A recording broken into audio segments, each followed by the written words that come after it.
Ang kagawaran ng agrikultura, tulong sa ating pagsasaka, paghahalaman, paghahayupan at pangingisda.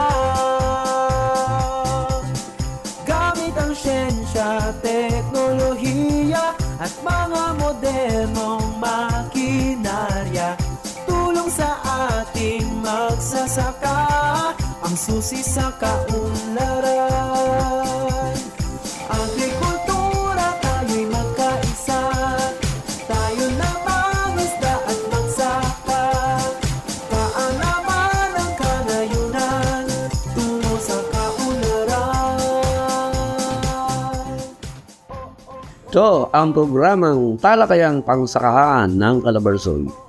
Maghahatid sa inyo ng mga impormasyon at inspirasyon tungkol sa pagsasaka at mga napapanahong programa at serbisyong handog ng kagawaran ng pagsasaka dito sa Calabarzon. Tayo na tumutok at makibahagi sa ating talakayang pangsakahan ng Calabarzon. Talakayang Pangsakahan ng Calabarzon. Hatid ng kagawaran ng pagsasaka sa rehiyon ng Calabarzon. Balita, Kwentuhan, palitan ng kaalaman. impormasyon at inspirasyon. Sama-sama nating tunghayan sa Talakayang Pangsakahan ng Calabarzon.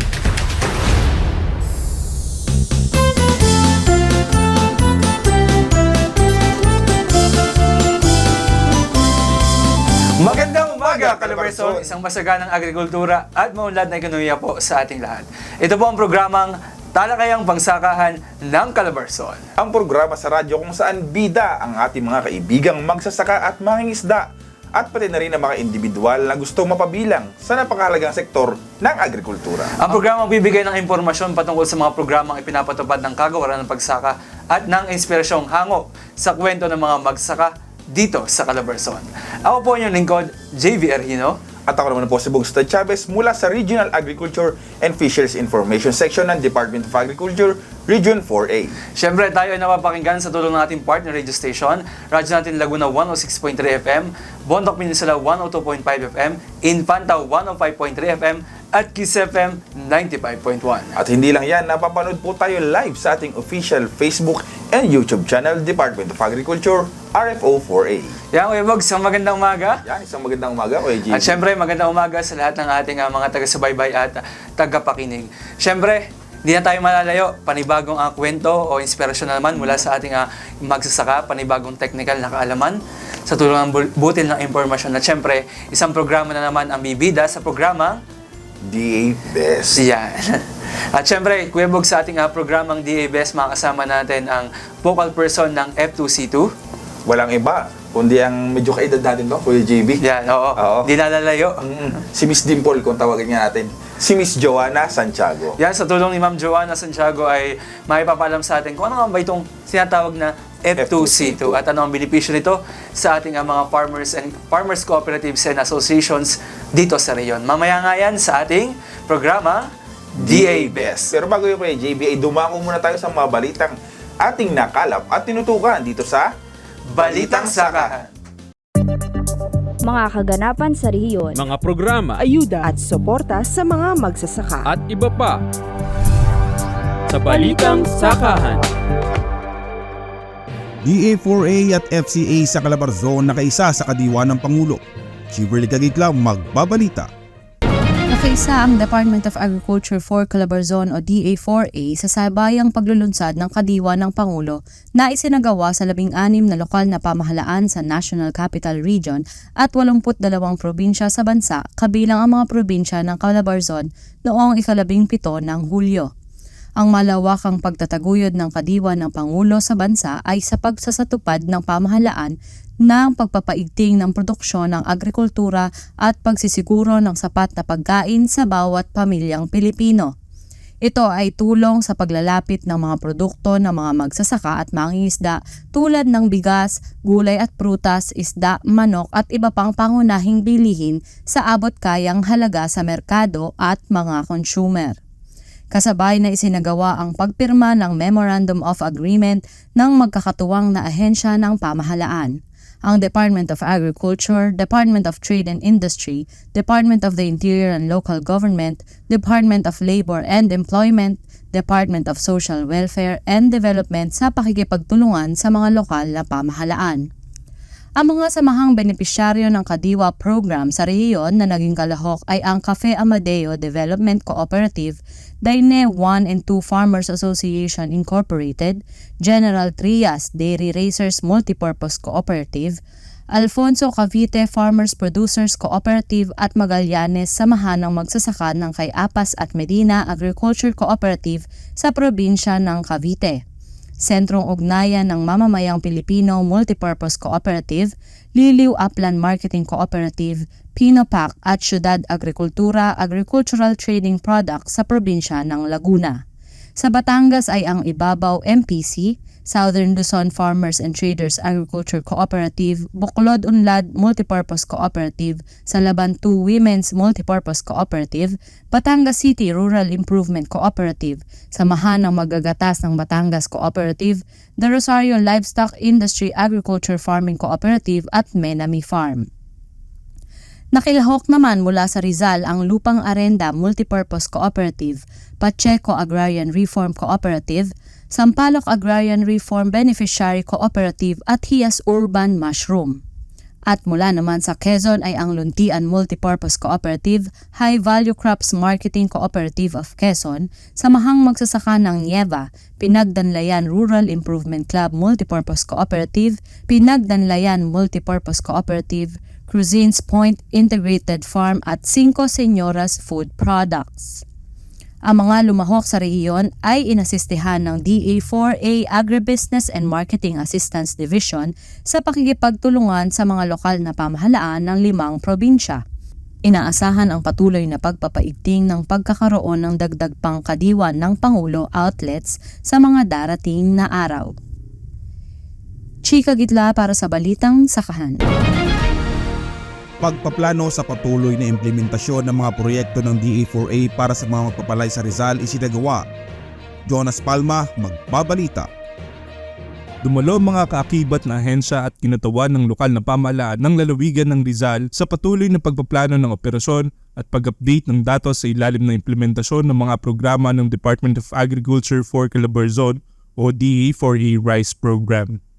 Dito ay pinag-usapan ng mga layunin ng pagtitipon sa mga magsasaka sa isang cluster sa tulong ng Farm and Fisheries Clustering and Consolidation o F2C2 program at pagkakaloob ng mga interbensyon. Nabigyan din ng pagkakataon ng mga partisipante na magtanong patungkol sa mga issue sa pagrerehistro sa Registry System for Basic Sectors in Agriculture o RSBSA at pagsisimula ng El Nino ayon sa ulat ng Philippine Atmospheric, Geophysical and Astronomical Services Administration o PAGASA. Nagpasalamat naman si Agricultural Program Coordinating Officer para sa Rizal, Mary Ann Gajardo, sa masigasig na pagganap sa tungkulin ng mga katulong sa pagsasaayos ng implementasyon para sa ikauunlad ng pagpapalay sa probinsya. Aniya, malaking tulong na aktibo sa paglilinaw ng mga kailangan pangayusin ang bawat municipal o city agriculturist sa kani-kanilang nasasakupan. Samantala, ang mga nakibahagi sa aktibidad ay ang mga kinatawan mula sa Philippine Center for Post-Harvest Development and Mechanization o PhilMech, Philippine Rice Research Institute of PhilRice, Bureau of Plant Industry, National Seed Quality Control Services o BPI NSQCS Los Baños, National Irrigation Administration o NIA, panlalawigan at pambayan ng lokal na pamahalaan at iba pang kawani ng DA4A. Ang katulad na aktibidad ay naisagawa na sa Quezon, Laguna, Cavite at susunod na rin isasagawa sa Batangas. Ito si Jonas Palma para sa Balitang Sakahan. 5 sakahan sa Batangas ginawara ng Participatory Organic Certificate. Angelo Tasico, Magbabalita. Sa tulong ng Department of Agriculture for Calabarzon o DA4A Organic Agriculture Program o OAP at Regulatory Division, 5 farm sa lalawigan ng Batangas ang nagawaran ng Participatory Organic Certificate o POC mula sa Bureau of Agriculture and Fisheries Standards o BAFS noong 7 ng Hulyo taong 2023. Ang Participatory Organic Certificate ay isang kasulatan na nagpapatunay na ang mga pangunahing membro ng isang Participatory Guarantee System o PGS Group ay sumusunod sa lahat ng mga requirements at pamantayan ng Philippine National Standards o PNS on Organic Agriculture. Nilikha ang PGS upang magkaroon ng isang pamamaraan ng sertipikasyon para sa mga organikong produksyon na makukuha sa mas abot kayang paraan ng mga maliliit na magsasaka at mangingisda. Ang PGS Group ay binubuo ng di bababa sa 5 miyembro na ang sakahan ay may kombinasyon ng crops at livestock. Sila ay isang legal na asosasyon o kooperatiba ng mga magsasaka o stakeholders na rehistrado, sertipikado at kinikilala ng DA. Ang mga miyembro ng akreditadong PGS Group ang may kapangyarihan na magsertipika na ang isang produkto ay galing sa organikong sistema ng pagsasaka. Samantala, ang 5 pangunahing miyembro o Core PGS Group ng Batangas Organic and Natural Farming Agriculture Cooperative o BONFAC na nagawaran ng naturang sertipikasyon ay ang Chad's Nature Farm ng Mataas na Kahoy, Ole Farmwell ng Padre Garcia, RLI Fruit Farm ng Bawan, Iglesias Farm ng Malvar at San Jose Farm ng San Jose. Maaari na silang mag-apply ng akreditasyon bilang maging isang ganap na Organic Certifying Body o OCB kung saan maaari silang mag-inspeksyon, mag-issue ng sertipikasyon sa organikong pagsasaka at kumpirmahin kung ang isang produktong binebenta ay organiko. Para sa mga interesadong individual o grupo na nais maging sertipikado ang kanilang produkto bilang organic, maaaring makipag-ugnayan sa DA4A o City o Municipal Agriculturist Office. Ako si Angelo Tasico para sa Balitang Sakahan. At yan ang mga balitang ating nakalap at tinutukan dito sa Balitang Sakahan. Huwag po kayong aalis at manatiling nakatutok sa Talakayang Pagsakahan ng Calabarzon. Huwag palampasin ang mga benepisyong pwede mong matanggap sa kagawaran ng pagsasaka sa pamamagitan ng RSBSA. Ano ba ang RSBSA? Ang Registry System for Basic Sectors in Agriculture o RSBSA ay ang opisyal na talaan ng gobyerno sa pagkakakilanlan ng mga magsasaka at mangingisdang Pilipino, kasama ang impormasyon ng kanilang lupang sinasaka o palaisdaan. Ito rin ang basihan ng gobyerno sa pagkakaloob ng iba't ibang intervensyon, ayuda, benepisyo at tulong sa pagsasaka, paghahayupan at pangingisda. Wow! Ganun pala kahalaga ang RSBSA. Malaking tulong to sa ating mga nasa larangan ng agrikultura. Makapagpalista na nga! Ang impormasyong ito ay hatid sa inyo ng Department of Agriculture Region 4 Calabarzon Rice Program.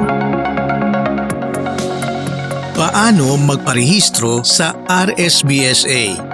Rehistrado ka na ba sa talaan ng pamahalaan sa pagkakakilanlan ng mga magsasaka at mangingisda? Kung hindi pa, narito ang 4 basic steps para magpalista sa Registry System for Basic Sectors in Agriculture o RSBSA. Una, ihanda ang mga kaukulang dokumento gaya ng orihinal na kopya ng titulo ng pagmamayari ng lupang sinasaka o kasunduan sa pagsasanla o ng renta sa lupa, orihinal na government ID at latest 2x2 ID picture. Pangalawa, pumunta sa inyong city o municipal agriculture office at isumite ang inyong mga dokumento. Pangatlo, kumuha at sagutan ang RSBSA enrollment form. Pagkatapos sagutan, apirmahan ang form sa inyong barangay chairman, City o Municipal Agriculturist at City o Municipal Agricultural and Fishery Council Chairman. At panghuli, kunin ang RSBSA Enrollment Stub na magsisilbing patunay na rehistrado ka na sa RSBSA. Ingatan ito dahil ito ang magtitiyak na ikaw ay kwalipikadong benepisaryo ng anumang programa ng kagawaran. O di ba madali lang? Kaya huwag ka nang magpahuli pa at mag-register ka na sa RSBSA. Ang impormasyong ito ay hatid sa inyo ng Department of Agriculture Region 4 Calabarzon Rice Program. talakayang pangsakahan ng Calabarzon. Hatid ng kagawaran ng pagsasaka sa rehiyon ng Calabarzon. Balita, Kwentuhan, palitan ng kaalaman. impormasyon at inspirasyon. Sama-sama nating tunghayan sa talakayang pangsakahan ng Calabarzon. Impormasyon tungkol sa mga napapanahon At kapaki-pakinabang na interbensyon at suporta para sa mga magsasaka at mangingisda ating talakayin at tutukan. ating talakayin at tunghayan sa Programang DA Best. Nagbabalik po ang programang Dalakayang Pangsakahan ng Calabarzon. Kuya Bogs, magandang umaga. Yan, magandang umaga Kuya JV. Siyempre, Ito na naman, tulad ng dati, panibagong araw, panibagong episode. panibagong kahuntahan. Ayan. At sa araw ngayon na ito, Kuya Bogs, talaga namang isa na naman sa mga kabataan ng DA4A ang ating mga kahuntahan tungkol sa napaka-espesyal na programa at isa naman sa bagong programa ng kagawaran ng pagsasaka. Ngayon, Kuya Bogs, makasama natin ang F2C2 focal person ng DA4A. Yan, oo, ito. Para trivia lang guys, si Ma'am ay dalaga pa. Yan. Kasama po natin si Miss Joanna Santiago. Miss Joanna, bati po kayo sa ating mga tagapakinig at manonood. Binabati ko po ang lahat ng mga tagapakinig at manonood. Magandang araw, magandang buhay. Yun. Kita-kita niyo naman yung dimple, mga kaibigan. Siyempre, Ma'am Joanna, welcome sa bagong set ng ating programa. Yan. Kasi nung last time, radio setup talaga. Ito, wala. Chill vibes. Yan. Unang-una, Ma'am Joanna, kamusta po? Kamusta po kayo? Kamusta ang inyong buhay-buhay? Ito, okay naman, parang kahapon lang. Oo. Or nung mga nakarang Mga nakarang linggo, nakasama tayo. Medyo okay naman, medyo lang. Medyo okay naman. Pero at least okay. Pero okay naman. Kasama yun sa trabaho natin, talagang mapapagod. Pero sama-sama tayo na i-implement yung ating mga programs. Pag napapagod, magpahinga, huwag susuko. Yun, di ba? Tama. Meron na tayong isang paalala. Parang ganyan na tayo Ang tawag dito parang variety show. Variety show. Pero syempre, babalik tayo sa programa ng Department of Agriculture. Ito nga ang tinatawag na F2C2. Ano nga ba itong F2C2? Yan. Siguro ito na yung pagkakaroon para ma'am, i-promote nyo o ipaliwanag yung ano ba itong F2C2? Ang F2C2. So, matagal na rin naman ito, 2020. At ngayon, pinalad tayo na magkaroon ng sarili nating pondo para ipatupad yung F2C2. Pero una muna, ano ba yung F2C2? Yan, sige po. So, yung F2C2 is dalawa yung letter F.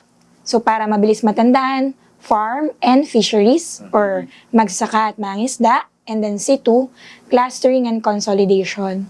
So, ang F2C2 ay isang strategy ng ating kagawaran ng pagsasaka upang tulungan or ma-mainstream sa ating banner programs yung strategiya na ito ng clustering and consolidation or pagsama-sama, pagbubuklod ng mga magsasaka at mangingisda.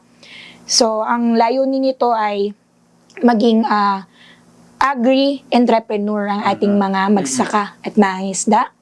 At ang programang ito ay naglalayon din na may taas ang antas ng pamumuhay ng ating mga magsaka at mangingisda. Yun, tama. Parang yun na yung talagang main goal natin ngayon na hindi lang puro production, hindi lang hanggang doon sa magtatanim, mag-aani, pero target natin na maging businessman na itong ating mga magsasaka. Kumbaga, tapos na yung panahon na yun na doon lang nakatutok sa isang step ng ating industry, kuwari sa production. Pero ngayon, sabi nga, overall, kaya na kasi inihikayat natin na maging agripreneur. Oo. Itong programa nila, ma'am, siguro ang isang word na nakita is yung clustering.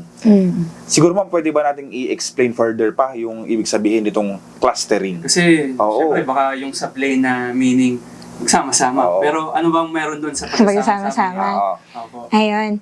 Yung clustering kasi, usually, di ba, ang mga magsaka natin ngayon, nakabilang lang sa isang asosasyon. Yes, ma'am. So, minsan, maunti lang yung miyembro ng asosasyon. So, ngayon, kinakluster natin yung mga magkakalapit or magkakapareho ng production activities or mga gawain. So, kinakluster natin yung mga asosasyon na yon ng iba't ibang commodity, halimbawa ng magpapalay, mangingisda, yes, ma'am, mga magugulay. So, sa clustering, ihalin tulad na lang natin yan sa parang, yun, yung walis tingting nga. Yes po. Na parang yung yung strand nun, or yung tingting na yun yung individual na farmer. Pero pag buklod na, parang isang walis tingting na siya, naka-cluster na siya. So, isipin na lang natin na yung clustering is parang walis tingting na binuklod, pinagsama-sama, para mas maganda yung magiging role niya. Makakapagwalis, makakalinis. So, Mas malakas yung ano nila. mas Hindi mas madali malakas mabalik. yung puwersa. Yan. Yun. So, ganun yung konsepto ng clustering. Hindi lang dahil, sige, magkakalapit tayo ng lugar, cluster na. Yes, ma'am. Pwede kasing magkakalayo, pwede ding cluster yon. Basta pare-pare tayo ng production activities.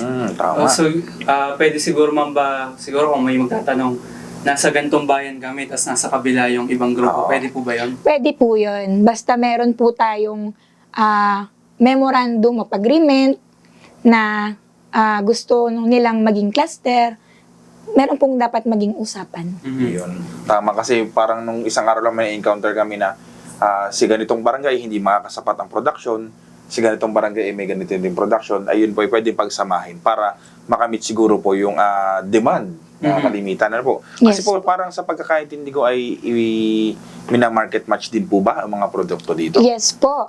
So dito, hindi lang natin tinutulungan mula sa production. So katuwang din natin ang ating marketing division ng AMAD Yes, ma'am. para yung mga produkto ng magsasaka ay ma-match Yun. sa merkado. Opo. So, yun yung isa sa mga ginagawa natin. At dito din sa Clustering and Consolidation F2C2, hindi lang kami ang programa. Buong operations, lahat ng operating unit sa DA, magkaka-cluster din. Yun. So, magkakatulong tayo. So, ang operations, yung mga banner programs na rice, corn, at iba pa, sila yung magbibigay ng ayuda o mga intervention. Yun namang AMAD natin, marketing, sila naman ang maglilink sa merkado ng mga produkto.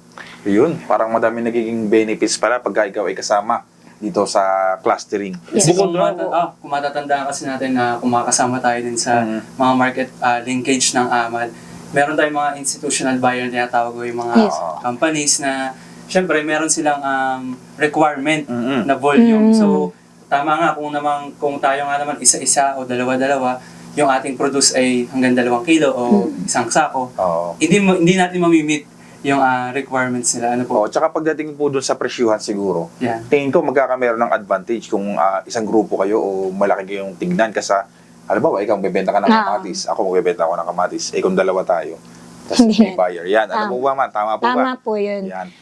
Kumbaga yung konsepto ng wholesale.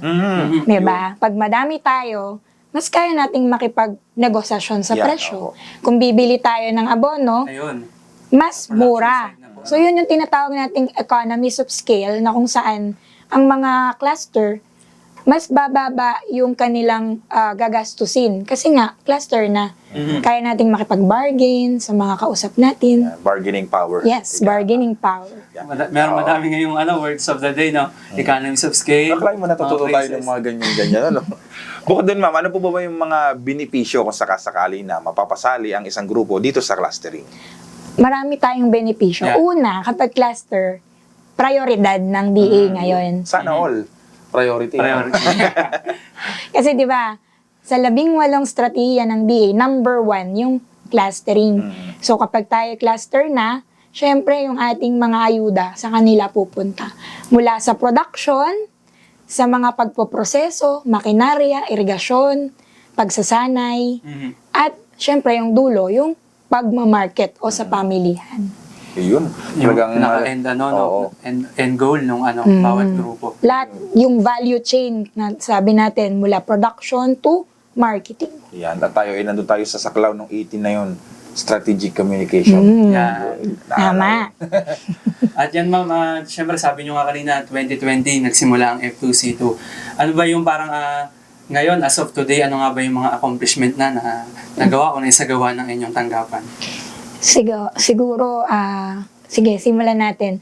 Mabalik na ulit. Mabalik ulit kasi 2020. Pandemic pa noon, pero cluster na tayo. Sa ngayon, meron tayong 73 na cluster sa buong Calabarzon. At ngayong year, 2023, meron tayong inihahanda pa na 54 na cluster. Oh, madami-dami na ano po. Kasi tayo nga, kasama din tayo dyan sa pag-document ng ating mga pilot cluster. 3 lang yun nung una, Kuya Bogs. Oo, ngayon. Oo. Marami na. Tapos marami na rin tayong nagawa na mga cluster development plan. So, yun nga pala yung isa sa mga kailangan sa F2C2, yung tinatawag nating Cluster Development Plan or CDP. Ito ay 5 taong plano para matugunan natin ang pangangailangan ng mga cluster mula sa production hanggang marketing. Yun ang pinakamaganda, planning. Sabi nga ay, if you fail to plan, you plan to fail. Yes, wow. Daming input. English yun. Daming input. Ayun ma'am, syempre dito sa pagpapatupad ng programa, hindi naman po laging ay successful agad, okay agad. Meron ka ba ma'am experience na tingin mo ay, parang ayoko na, parang hindi ko pala kaya dito sa pagpapatupad nitong F2C2? Ako ba? Bilang ako? Opo. Okay, yung mga experience experience Hindi natin. malilimutan. Hindi malilimutan. Siguro yung una, yung pagtanggap nung magsasaka. Kasi hindi sila sanay na naka-cluster sila. Kasi, kanya-kanya. And then, halimbawa, di ba, kung ako ay isang asosasyon, yung kabila ay isang asosasyon, may kanya-kanya tayong mga alituntunin or bylaws. So, ang challenge doon, kanino ba mapupunta yung intervention, ganyan. So, ang una nun, yung pagtanggap, yung mindset ba.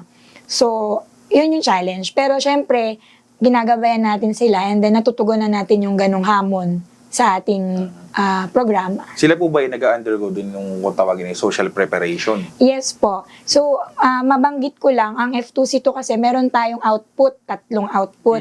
Una, dapat yung CDP, yung Capacity Development Plan, kailangan yun mabuo at mapondohan. Pangalawa, papasok dito nga yung market linkages, nandito katuwang natin ng AMAD.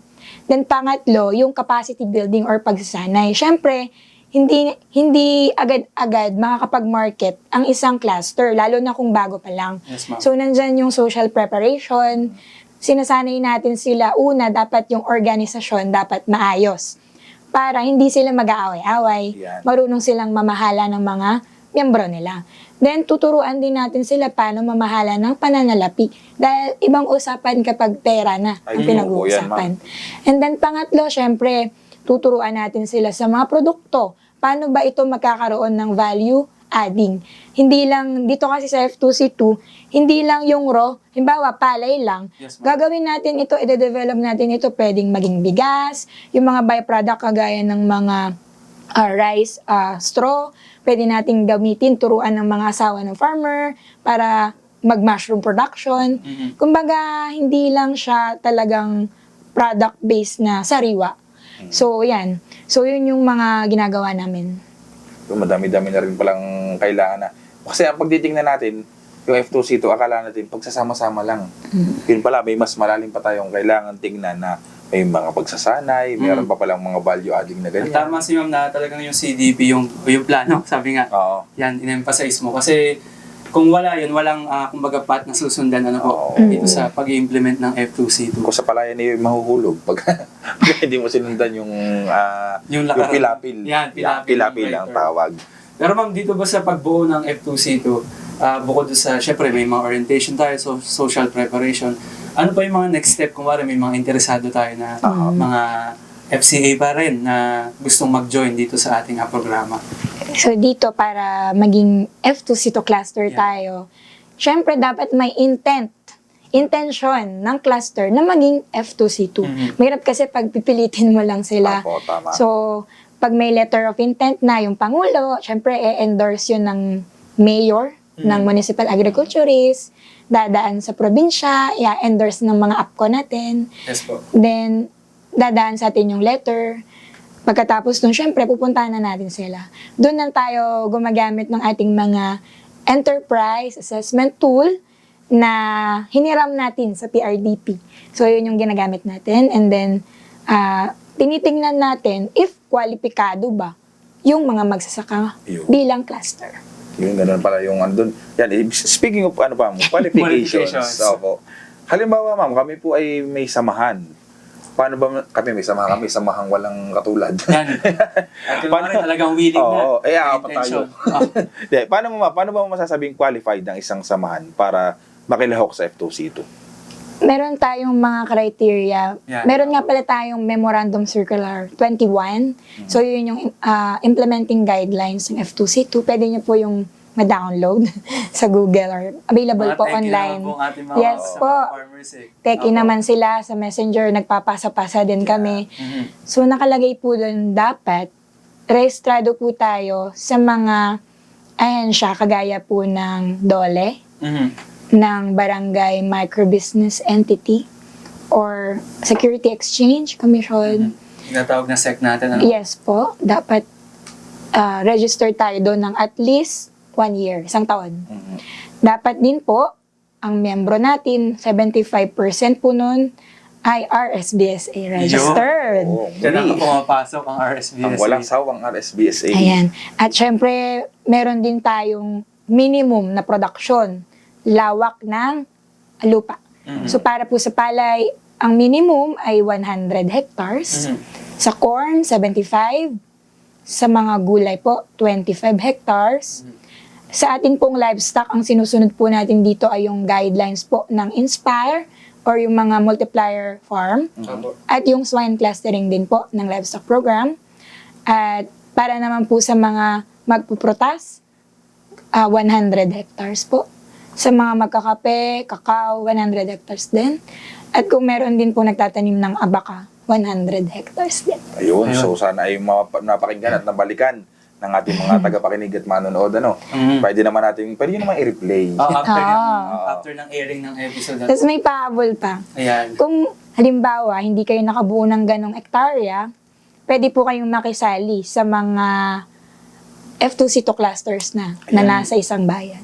Sabi nga natin, kung hindi kayo, kung kulang, baka meron tayong ikakatuwang sa kabilang bayan. Kapag napagsama, magkakaigi. Yes.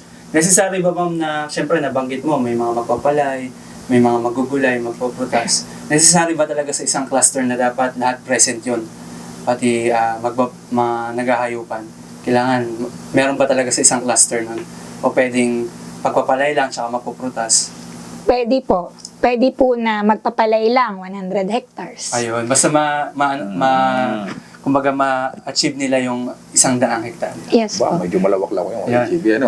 Pero sa dami naman po dito sa Calabarzon, ng area na pwedeng sakahin, hindi malabo na makabuo po ng mga ganon. At saka yun nga, may mga existing na tayo na cluster. Pagdating naman ma'am dito sa sa mga, alam po natin, nasa gitna pa lang tayo ng taon. Malayo-layo pa ang tatakbuhin ng 2023. Pag-usapan natin yung mga criteria, qualifications. Ano pa ba ma'am yung mga nakalatag po na plano ng F2C2? So, simula pa lang po nung February, talagang punong-puno na po yung schedule namin ng F2C2. Nagkakaroon po tayo ng enterprise assessment ng mga cluster. So, nagsimula rin po tayo ng training sa social preparation. Unang-una yung organizational management. Then, yung financial management. Last month ay yung ating business plan preparation para sa mga cluster na handa na makipagnegosyo. So, ngayon pong June, magkakaroon po tayo ng training naman sa product development at pagbuo ng enterprise operations manual. Meron din po tayong training sa tinatawag nating agro-enterprise clustering approach or yung AICA. Dito tinuturuan natin ang farmer na talagang makisali po sa tinatawag nating collective marketing, yun nga, kinoconsolidate. Tapos, ihahanap po natin sila ng buyer. So, yan po yung naka-line up. Then, magkakaroon din po tayo ng cluster development plan workshop para po maging maganda pa yung plano nila.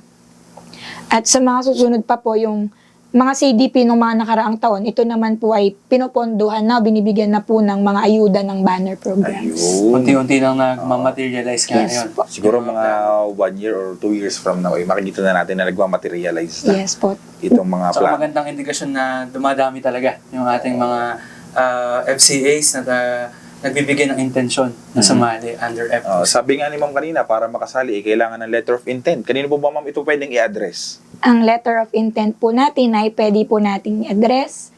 Siyempre po sa ating minamahal na Director Milo de los Reyes. At naka-attention po sa akin po, Joanna Santiago, F2C2 Focal Person. I-search nyo sa Facebook si Ma'am. Sabi nga, talagang open yung ating mga Facebook, lalo sa ating mga clients. Mahirap namang magtago ng dito, ng personality. Shoutout nga pala sa aming 54,000 followers dito sa aming Facebook page. And counting. And counting. Pag 55 na ata, 55 na ba? Yan. Sa aking mga friend na farmers. Yan, shoutout po sa inyo. Kakalahati yata po ng Facebook friends ko, puro farmer na kapupunta sa field. Yan. Maraming salamat, Mama. Siguro may oras na para hinga namin kayo ng mensahe para sa ating mga kababayang magsasaka. Wow! So, para po sa ating mga magsasaka at mangingisda, inaanyayahan po namin kayo na magbuo ng isang cluster para po maranasan din po natin ang mga benepisyo ng as a cluster po. Kayo po ang number 1 priority. At nagpapasalamat din po kami sa mga cluster, mga asosasyon na nagtiwala at palaging umaattend ng ating mga pagsasanay. Maraming salamat po. At hangad po namin ang inyong tagumpay. Nawa ay maging agri-entrepreneur o magsasakang negosyante po tayo tungo sa masaganang agrikultura at maunlad na ekonomiya. Maraming salamat po. Maraming salamat, Ma'am. Ma'am Joanna. Sa inyong oras. Kuya Pogs, talaga namang na-review din ulit tayo sa programang F2C2 at nalaman natin at sa tulong ng ating programa na ipabot natin yung mga benepisyong maaaring matanggap ng ating mga FCAs na magiging clusters. Sabi nga nila ay pag kayo ay kasali sa F2C2 kayo ang priority. Kaya naman sa ating mga manonood, kayo ang priority namin. Marami pang impormasyon na ibabahagi po sa talayang pangsakahan ng Calabarzon. Ang Pilipinas ay pang-5 sa buong mundo sa pinakamapapahamak kapag may kalamidad. Dahil dito, inilunsad ng Department of Agriculture katulong ang System-Wide Climate Change Office, ang programang tinatawag na Climate Resilient Agriculture na naglalayong pag-ibayuhin ang produksyon at kita ng sektor ng agrikultura sa kabila na nagbabantang sakuna. Hangad din ito na mabawasan ang greenhouse emission at carbon sequestration sa pamamagitan ng 9 na estratehiya na iminungkahi ng 2 tanggapan gaya ng agricultural diversification, climate resilient crops, sustainable mechanization, enterprise development, agricultural financial services, learning platform, farmers database, at soil and water management. May sasakatuparan ang pagiging climate resilient ng pagsasaka na siyang prioridad ng nasabing programa. Ang kaalamang ito ay hatid sa atin ng Department of Agriculture Region 4A Calabarzon Corn Program. Sabi nila, ang buhay ay weather lang. Pero pagdating sa pag-apply ng abono, kailangan ng tamang diskarte na swak sa panahon. Ayon sa isang agronomista, di dapat baliwalain ang critical stages ng palay nang hindi masayang ang potensyal at bisa ng abono nito. Dahil kung hindi, masasayang lang ang abonong ilalagay kung mali naman ang timing ng pagpapataba. Kaya sa oras ng paglalagay nito, tiyempuhing wala ng hamog sa halaman at hindi ganon katirik ang araw upang hindi sumingaw sa himpapawid ang pataba. Ang kaalamang ito ay hatid sa atin ng Department of Agriculture Region 4A Calabarzon RICE Program.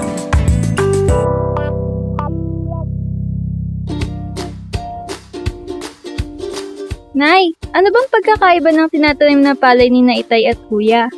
Yung tinatanim na palay ng tatay mo ay mas mahaba at makakapal ang ugat. Mas malalaki rin at mabibigat ang uhay nito. Ang tawag doon ay hybrid na palay. Ito ay bunga ng unang henerasyon ng paglalahi ng 2 variety ng palay na nagtataglay ng pinakamahuhusay ng mga katangian. Ano naman po yung kay Kuya? Sabi niya may pambabae at panlalaki daw nun. Ano pong ibig sabihin nun, Nay? Ang tinutukoy ng kuya mo ay yung inbreed na palay. Meron kasi itong bulaklak ng palay na pambabae at panlalaki na nagbibigay daan sa pagbuo ng butil na mayroong katulad ng katangian ng unang henerasyon. Yun pala yung mga palay na yun. Ano naman yung palay? Joe. Ikaw talaga. Pumasok na nga tayo sa loob. Ang impormasyong ito ay hatid sa inyo ng Department of Agriculture Region 4 Calabarzon RICE Program. talakayang pangsakahan ng Calabarzon. Hatid ng kagawaran ng pagsasaka sa rehiyon ng Calabarzon. Balita, Kwentuhan, palitan ng kaalaman. impormasyon at inspirasyon. Sama-sama nating tunghayan sa talakayang pangsakahan ng Calabarzon.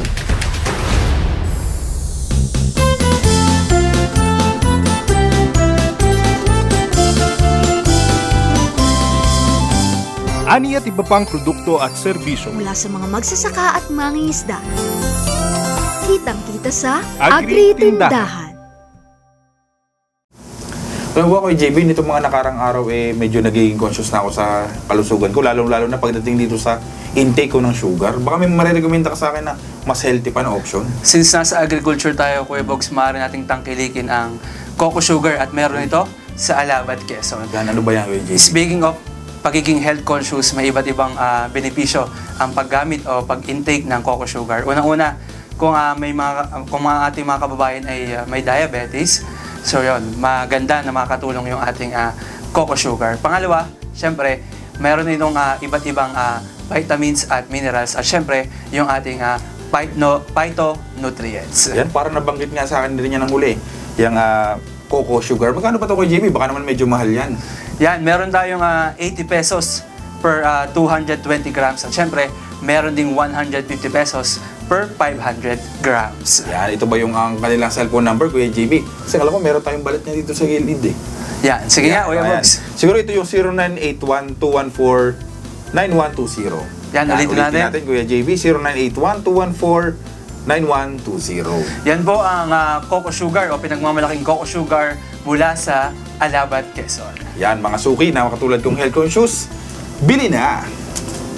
Pinalalakas at pinapaunlad ng Department of Agriculture ang grupo ng mga magsasaka at mangingisda sa pamamagitan ng programang Farm and Fisheries Clustering and Consolidation o F2C2. Isa sa mga bentahing hatid ng programa ay ang market facilitation o linkage, kung saan sigurado na ang maigting at direktang ugnayan ng sektor sa mga mamimili ng kanilang kalakal o sa mas malalaki pang global value chain. Ilan sa mga oportunidad ng isang FCA na magpapasailalim sa programa ay ang mapabilang sa kadiwa ni Ani at Kita trade fairs, local at international exhibits, kaalaman at access sa iba't ibang digital marketing platforms, market matching kasama ang naglalakihang institutional buyers, pagkakaroon ng ugnayan o partnership sa mga mauunlad na FCA, at investment fora na makakatulong sa pagpapalawig ng kaalaman sa agribusiness.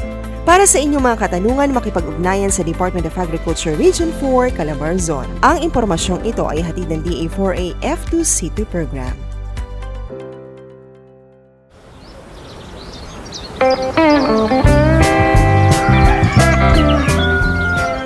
Yak! Bulate!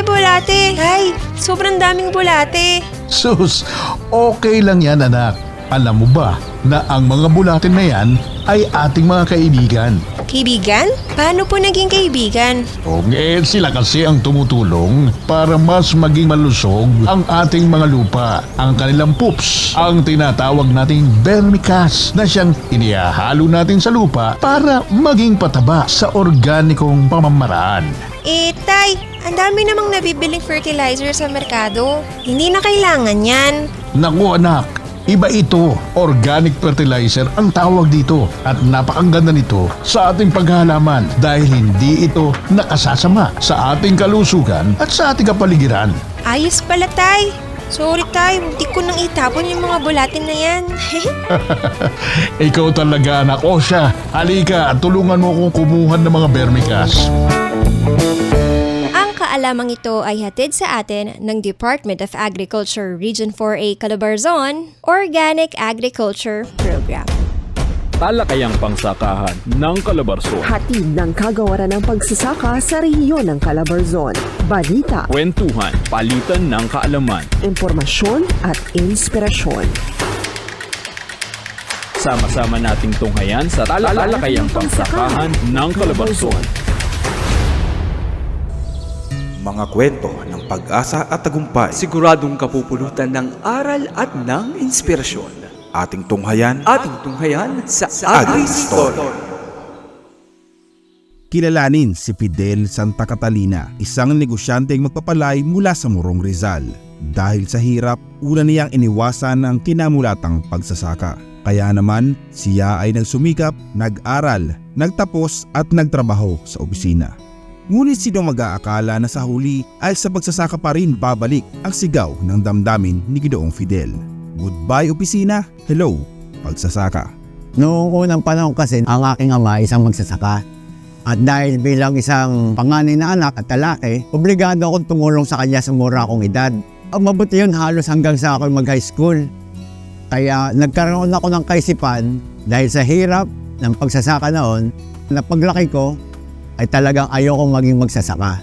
Madalit salita, nagpilit akong makatapos kahit papanong kurso sa kolehiyo. Nag-self-supporting ako.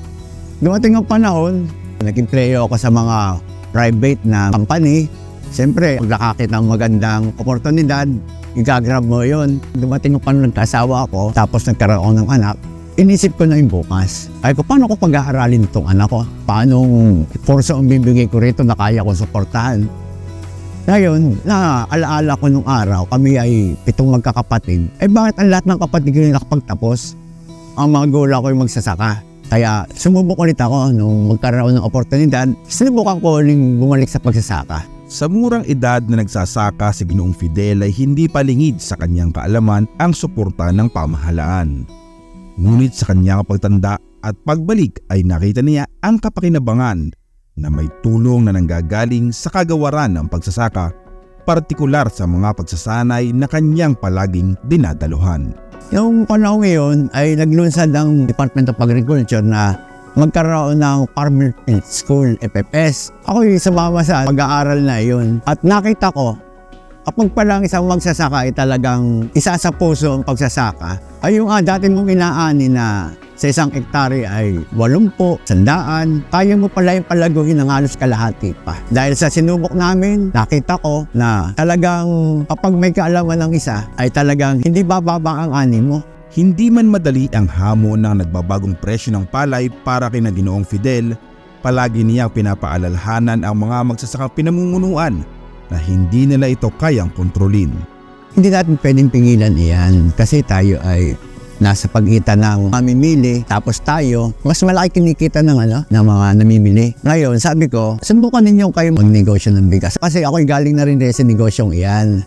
Nakita ko naman, kumikita. Tutuwa nga ako, yung iba, nakamili pa ng mga tricycle na service nila. Unti-unting natutupad ang inaasam na pagdinegosyo ni Ginoong Fidel at ng kanyang mga kasaka lalo pa, at patuloy ang suporta ng kagawaran ng pagsasaka sa Calabarzon sa pagkakaloob ng kanilang mga pangangailangan sa mga input man o sa kaalaman. Unang-unang binigibini, tapos sumunod ng karoon ng pataba. Tapos pag-aaral ng FFS, tapos yun ang aming mga technician rito ay lagi naman nakasubaybay sa magsasaka, umiikot naman talaga. Ay halos lahat naman kasi na aming kahilingan sa binibay tulad ng solar, irrigation, may bigasan, tapos may truck pa kami pan-deliver. Meron kaming automated weather station, nandito rin sa Morong. Kaya wala nang mahihiling pa. Nakikita natin na talagang ang suporta ng pamahalaan sa magsasaka ay talagang napakalaking tulong, maganda. Kung ikukumpara sa tradisyonal na nakagisnga ni Ginoong Fidel, mas guminhawa ang naging pananaw niya sa pagtatanim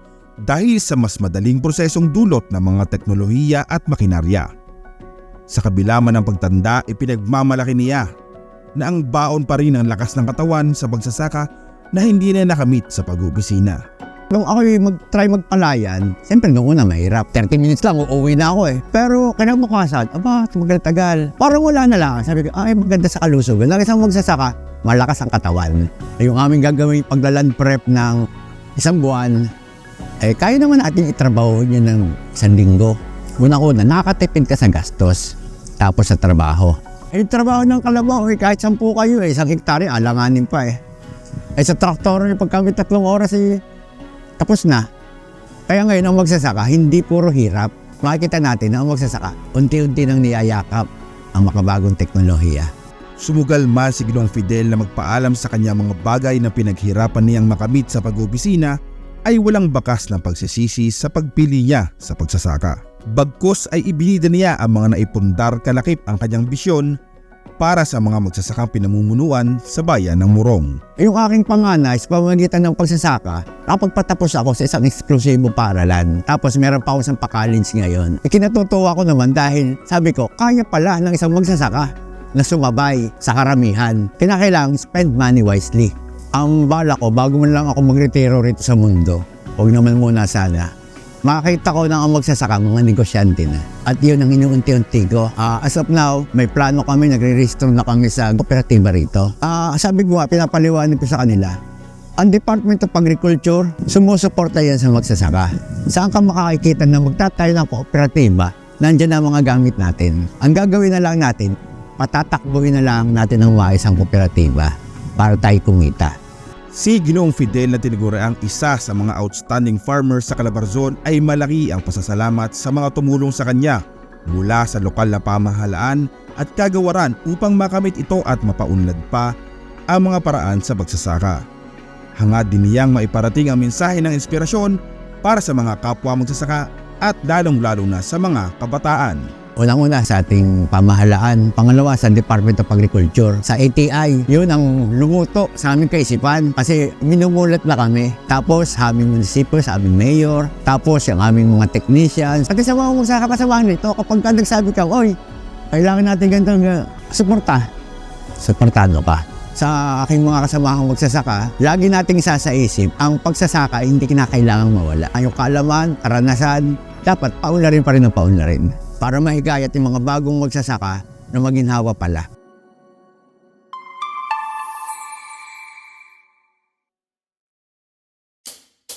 Ang sustansya'y kailangan ng palay sa paglaki. Ngunit paano makakamit pinakamataas na ari kung presyo ng patabay mataas sa merkado? Problema sa abono? Abonong Swak Combo ang sagot sa problema mo. Gagabayan namin kayo sa uri, dami at panahon ng pataba na ilalagay nyo. Gaganda na ang ani nyo, maaari pang makatipid ng hanggang 4,000 piso. Subukan ang abonong Swak. Swak sa budget, swak sa palay. Para sa karagdagang impormasyon, mag-text o tumawag sa PhilRice Tech Center 0917-111-7423. Nagtataka ka ba kung anong mga variety ng palay ang rekomendado dito sa atin? Nako, eto na. I-ready na ang listahan at isulat ang mga sumusunod. Sa inbred rice, andyan ang N6, RC216, C226, C238, C300, C308, C352, C354, C356, C358, C394, C396, C398, C400, C402, C436, C438, C440, C442, C506, C510, C512, C514 at C222. Nakuha mo ba yon? O eto naman, ang para sa hybrid. Mestizo 6, Mestizo 20, Mestizo 21, Mestizo 38, Mestizo 46, Mestizo 48, Mestizo 55, Mestizo 63, Mestizo 67, Mestizo 68, Mestizo 70, Mestizo 71, Mestizo 79, Mestizo 82 at Mestizo 90. Madami-dami, di ba? Madami rin ang pakinabang nito para sa ating mga consumers at farmers. Ang paalalang ito ay hatid sa inyo ng Department of Agriculture Region 4 Calabarzon Rice Program. Talakayang pangsakahan ng Calabarzon. Hatid ng kagawaran ng pagsasaka sa rehiyon ng Calabarzon. Balita, Kwentuhan, palitan ng kaalaman, impormasyon at inspirasyon. Sama-sama nating tunghayan sa talakayang pangsakahan ng Calabarzon.